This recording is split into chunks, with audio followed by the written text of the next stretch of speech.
अष्टमी बहुत सुंदर दिवस है। बहुत बहुत बधाइयां महाराज। सोमवार की अष्टमी का मतलब आपको इंदौर की कथा में बताया था, जिस दिन शंकर और पार्वती के मिलन का दिवस। और केवल एक माता पार्वती के अकेले मिलन का नहीं, 64 योगनिया तक भगवान शंकर से मिलने के लिए आती है। जिस लड़के की शादी नहीं हो रही हो, सोमवार की अष्टमी पड़ने पर एक लाल फूल चंदन में लगाकर, जहां पर अशोक सुंदरी का स्थान है, उस अशोक सुंदरी वाले स्थान पर ले जाकर, अगर सोमवार की अष्टमी पड़ने पर लड़का या लड़की जिसका विवाह नहीं होता वो चढ़ा देता है, मात्र 3 महीने में उसका विवाह पक्का हो जाता है। मात्र 3 महीने। अशोक सुंदरी का स्थान शिव। बहुत तकलीफ है और नहीं हो रहा काम, बहुत दिनों से लगे हो, नहीं हो रहा। हरा मूंग ले जाओ, मूंग के दाने तो रहते हैं घर में, केवल 31 मूंग के दाने लेकर जाइए, 31 चावल के दाने लेकर जाइए और 31 ही बेलपत्र लेकर जाइए। जिस दिन सोमवार की अष्टमी हो, कौन से दिन? सोमवार की अष्टमी हो, उस दिन शंकर जी के मंदिर में जाओ, 3 चीज लेकर जाओ, मूंग के दाने, चावल, बेलपत्र। चावल जो 31 लेकर गए हो, अपनी कामना कर कर शंकर जी की देहली पर रख दो, चौखट पर, कहीं पर भी एकांत में उसको रख दिया जाए। मूंग के जो दाने लेकर गए हो 31, वो नंदी के पास में, जो नंदी का पांव ऊंचा रहता है उस पांव के पास रख दीजिए।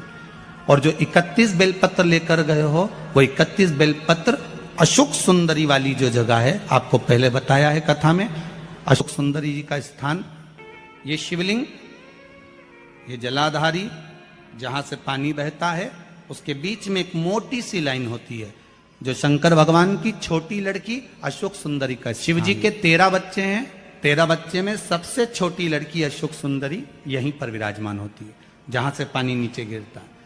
प्रत्येक शिवलिंग के सामने एक मोटी सी लाइन होगी, उस मोटी सी जो लाइन है अशोक सुंदरी, वहां पर जो 31 बेलपत्र लेकर गए हो, अपनी कामना कर कर पीला चंदन, लाल चंदन लगाकर उस पर समर्पित करते जाओ। उसकी डंडी जहां से पानी बहता है उस ओर होना चाहिए। आप निवेदन कर कर देखो, एक सोमवार की अष्टमी पर कर कर देखना, दूसरी सोमवार की अष्टमी आएगी, अपने आप आपका काम हो गया होगा। बाबा से निवेदन तो कर। क्यों भटक रहे? एक मात्र शिव मंदिर में झाड़ू लगा रही हैं अहिल्याबाई, साधारण सा भाव है, केवल एक झाड़ू। कई लोग कहते हैं महाराज जी, आप कहते हो मंदिर में जाकर झाड़ू लगाओ, पोछा लगाओ, तो जो हमने मंदिर में रख रखा है स्वीपर आदि कादिक, जो भी सेवा करने वाला है, काम करने वाला है, वर्कर है, वो कर रहा है, तो हम क्यों करें? अरे भाई, एक बात याद रखना, आप सबसे पूछना चाहूंगा, आप लोग कहते हो कि मंदिर की सफाई जो वर्कर रखा है उसे करना चाहिए, मंदिर की सफाई जो पुजारी रखा है उसको करना चाहिए। मैं आपसे पूछना चाहता हूं कि आपके घर में जो तिजोरी है, दिवाली पे उसकी सफाई कौन कर? नौकर करता है? अरे बोलते तो जाओ। नौकर करेगा? नहीं। वर्कर करेगा? नहीं। स्वीपर करेगा? नहीं। तिजोरी की सफाई कोई दूसरा नहीं करता, तिजोरी की सफाई हमें करना होती है। उसी तरह मंदिर की सफाई ना पुजारी करे, ना कोई वर्कर करे, जो दर्शन करने जाए वो करे, क्योंकि ये तिजोरी है हमारी, ये तिजोरी है हमारी, यहां से हमें मिलता है, ये मेरा देव अधिदेव महादेव देता है। और धतूरे का फूल, कांटे वाला धतूरा, और उसमें लगने वाला एक पुष्प, आस्था चैनल पर आप लोग देख रहे होंगे धतूरे के फूल का धतूरा, और धतूरे का पुष्प छोटा सा पौधा है, ज्यादा बड़ा नहीं है, कांटा लग रहा है, धतूरा लग रहा है, और उसमें भी साधारण धतूरा नहीं, जिस धतूरे के नीचे की डंडी लाल कलर की होती है, अगर वो सोमवार की अष्टमी को देव अधिदेव महादेव को समर्पित करी जाती है, तो उसके घर में कभी संपदा की कमी नहीं होती है। वो धतूरा है, साधारण नहीं। धतूरे में भी लाल डंडी, जैसे धतूरा गोल होता है, उसके नीचे एक छोटी सी डंडी, देखा है आप लोगों ने? अरे देखी कि नहीं देखी बोलो? धतूरा देखा है ना? धतूरे के अंदर एक नीचे छोटी सी डंडी होती है, जब तोड़ोगे तो वो डंडी का कलर अगर लाल है, वो डंडी का कलर अगर लाल है, और कभी हम तो कहेंगे जैसे बड़ी बीमारी जिसको हो जाती है, लीवर, किडनी, कैंसर आदि का बड़ी बीमारियों से जो जूझ रहा होता है, प्रयास करो, प्रयास महामृत्युंजय का जाप कर कर, महामृत्युंजय का स्मरण कर कर, एक लाल डंडी का धतूरा प्रयास करना।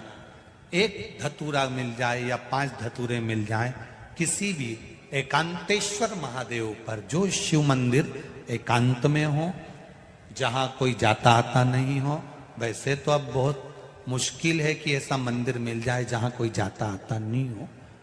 पहले की बात दूसरी है, अब बात दूसरी है। फिर भी कहीं आप रोड पे से निकल रहे हो, एकांतेश्वर महादेव अगर आपका दिख जाए, बहुत बीमारियों से ग्रसित हो, तो भी महामृत्युंजय जाप का स्मरण कर कर या किसी विद्वत ब्राह्मण जन से महामृत्युंजय मंत्र का जाप कराकर या भगवान शिव के मंत्र का जाप स्वयं कर कर, वो भी ना बने तो पंचाक्षर मंत्र नमः शिवाय, षडाक्षर मंत्र ओम नमः शिवाय या श्री शिवाय नमस्तुभ्यम जप कर वो लाल डंडी का धतूरा 5 एकांतेश्वर महादेव को आप समर्पित कर सकते हो। रोग थम जाएगा। जो दवाई खाओगे वो शरीर को लगना प्रारंभ हो जाएगी और आप स्वस्थ होना प्रारंभ हो जाएंगे। अगर बड़ा रोग, देवी शंकर के मंदिर में जाओ, शिव जी का पूजन कर कर जब वापिस आओ तो शंकर भगवान के मंदिर में जो बाहर नंदी बैठता है उसके कानों में ओम नमः शिवाय बोलकर अपने मन की कामना उसके कानों में बोलकर आप आ जाइए, आपकी कामना 3 महीने में पूरी हो जाती है। नंदी के ईश्वर भगवान का स्मरण करिए। अगर 7 बेलपत्र आप शंकर को समर्पित करते हो तो 1 बेलपत्र नंदी भगवान पर भी अवश्य समर्पित करें। नंदीश्वर भगवान शिव को समर्पित, 1 बेलपत्र नंदीकेश्वर की ओर चढ़े। और बहुत ध्यान दीजिए महाराज, अगर कोई काम अटक रहा है, नहीं हो रहा, बहुत प्रयास करा, तो भगवान शंकर के मंदिर में 5 बेलपत्र चढ़ाइए। और शंकर भगवान की जो छोटी लड़की है अशोक सुंदरी, आपको बताया था ना अशोक सुंदरी का स्थान, भगवान शंकर की 6 लड़कियां हैं, उसमें से सबसे छोटी लड़की अशोक सुंदरी की जगह पर 1 बेलपत्र चढ़ाइए। फिर 1 बेलपत्र नंदीकेश्वर पर चढ़ाइए। और नंदीकेश्वर पर चढ़ाने के बाद भगवान शंकर के मंदिर के बाहर चौखट पर दिया लगा दीजिए साइड में, और फिर अपने घर पर आ जाइए, आपका कार्य सफल होना प्रारंभ हो जाएगा। नंदीकेश्वर भगवान नंदीकेश्वर का स्मरण कर लेने पर जीव आनंद सुख की अनुभूति करता है। आनंद सुख भगवान नंदीकेश्वर का पूरी दुनिया में केवल एक केदारनाथ ही एक ऐसा है जहां पर ओम कुंड विराजमान है। कौन सा कुंड है वहां पर? ओम कुंड।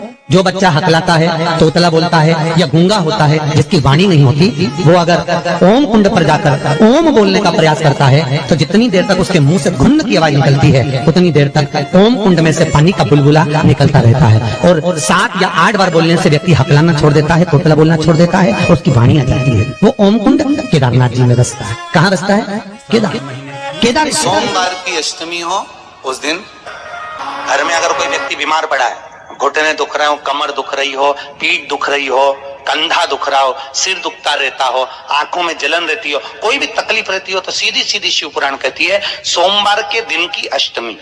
कौन से दिन की?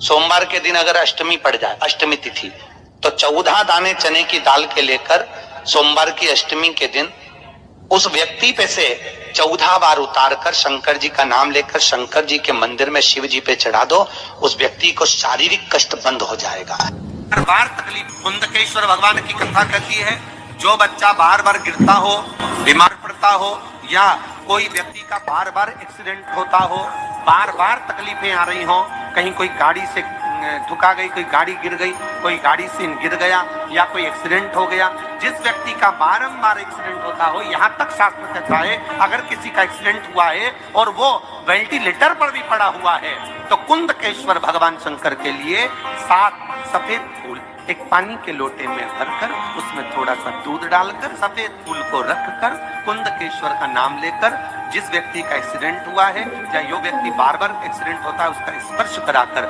शंकर के मंदिर में शिव जी को सोमवार की अष्टमी पढ़ने के दिन समर्पित कर देता है, उसका कभी एक्सीडेंट नहीं होता, उसके शरीर पर कभी रक्तभाव। सोमवार की अष्टमी के दिन भगवान शंकर को बेलपत्र समर्पित जरूर करना, वो भी शाम के समय। आप लोग तो जानते होंगे कि सोमवार की जो अष्टमी होती है शंकर और पार्वती के मिलन का दिन होता है। साल भर में लगभग 4 या 5 सोमवार की अष्टमी पड़ती है, इससे ज्यादा नहीं। सोमवार के दिन की अष्टमी पड़ने पर व्यापार व्यवसाय नहीं चल रहा हो, नौकरी सर्विस नहीं मिल रही हो, बहुत तकलीफ हो, 7 बेलपत्री केसर को घिसकर चंदन बनाकर बेलपत्री पर बीच वाली पत्ती पर ओम लिखना है। दोनों पत्तियों पर भी एक आद्यशक्ति जगदम्बा के नाम की केसर की बिंदी लगाना है, दूसरे में श्री गणेश रिद्धि सिद्धि के नाम की बिंदी लगाना है।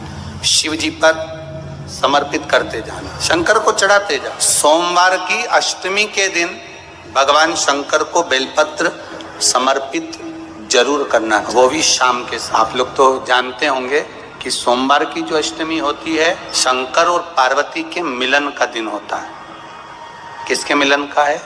जम के बोलिए। शिव और पार्वती के मिलन का दिन होता है सोमवार की अष्टमी का दिन।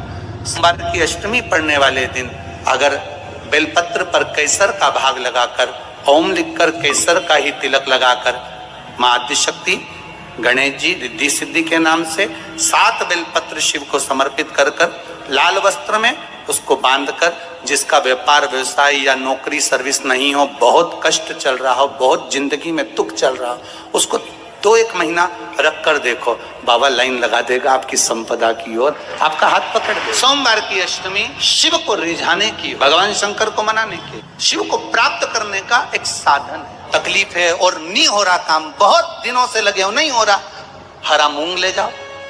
मूंग के दाने तो रहते हैं घर में, केवल 31 मूंग के दाने लेकर जाइए, 31 चावल के दाने लेकर जाइए और 31 ही बेलपत्र लेकर जाइए।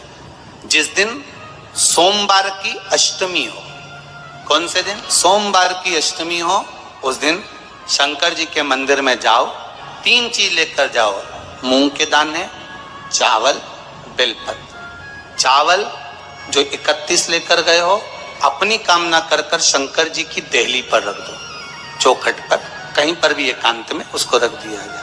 मूंग के जो दाने लेकर गए हो 31, वो नंदी के पास में, जो नंदी का पांव ऊंचा रहता है उस पांव के पास रख दीजिए। और जो 31 बेलपत्र लेकर गए हो वो 31 बेलपत्र अशोक सुंदरी वाली जो जगह है, आपको पहले बताया है कथा में, अशोक सुंदरी जी का जहां से पानी नीचे गिरता है, प्रत्येक शिवलिंग के सामने एक मोटी सी लाइन होगी, उस मोटी सी जो लाइन है अशोक सुंदरी, वहां पर जो 31 बेलपत्र लेकर गए हो अपनी कामना कर कर पीला चंदन लाल चंदन लगाकर उस पर समर्पित करते जाओ। उसकी डंडी जहां से पानी बहता है उस ओर होना चाहिए।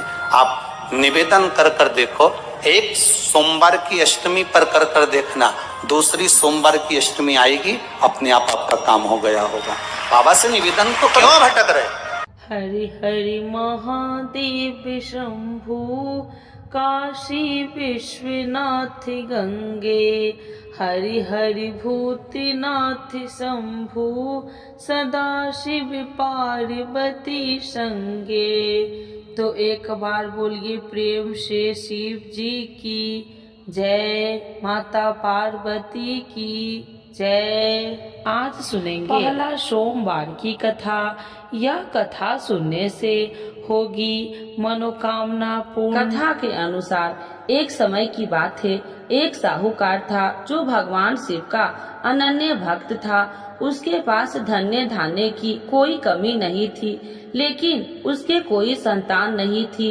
इसी कामना को लेकर वह रोज शिव जी के मंदिर जाकर दीपक जलाया करता था। उसके इस भक्ति भाव को देखकर एक दिन माता पार्वती ने शिव जी से कहा, हे प्रभु, यह साहूकार आपका अनन्य भक्त है, इसे संतान का कष्ट है, आपको इसकी मदद करनी चाहिए। पार्वती जी की इच्छा सुनकर भगवान शिव ने कहा कि हे पार्वती, इस संसार में हर प्राणी को उसके कर्मों का फल मिलता है और जिसके भाग्य में जो हो उसे भोगना ही पड़ता है।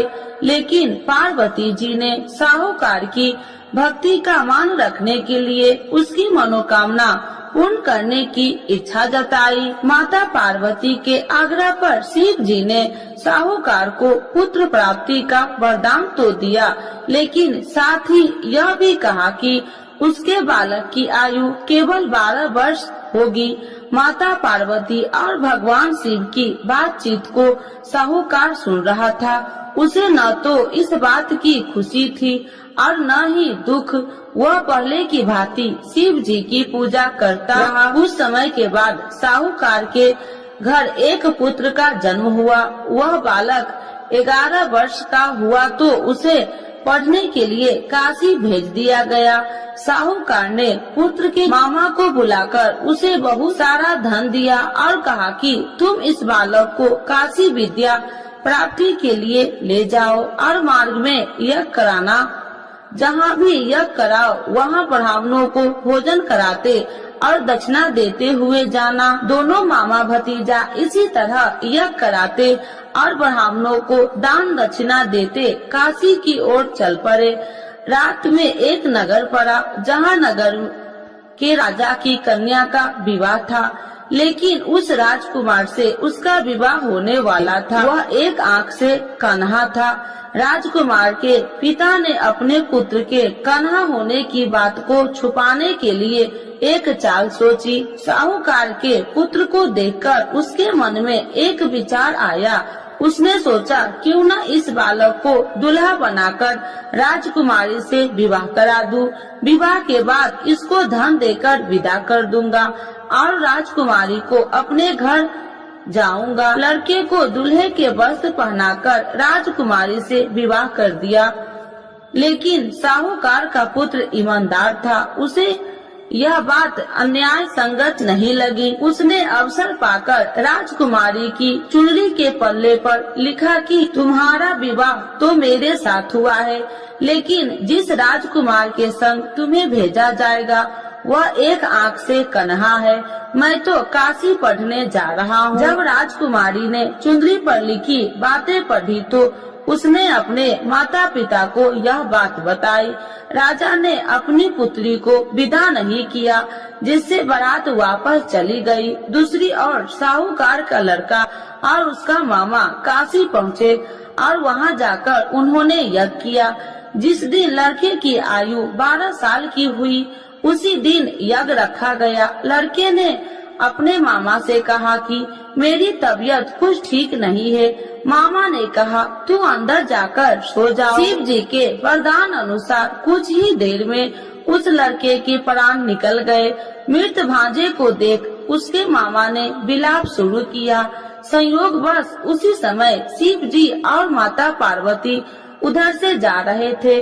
पार्वती भगवान से कहा स्वामी मुझे इसके रोने के स्वर सहन नहीं हो रहा, आप इस व्यक्ति के कष्ट को अवश्य दूर करें। जब शिव जी मृत बालक के समीप गए तो वह बोले कि यह उसी साहूकार का पुत्र है जिसे मैंने 12 वर्ष की आयु का वरदान दिया था। अब इसकी आयु पूरी हो चुकी है।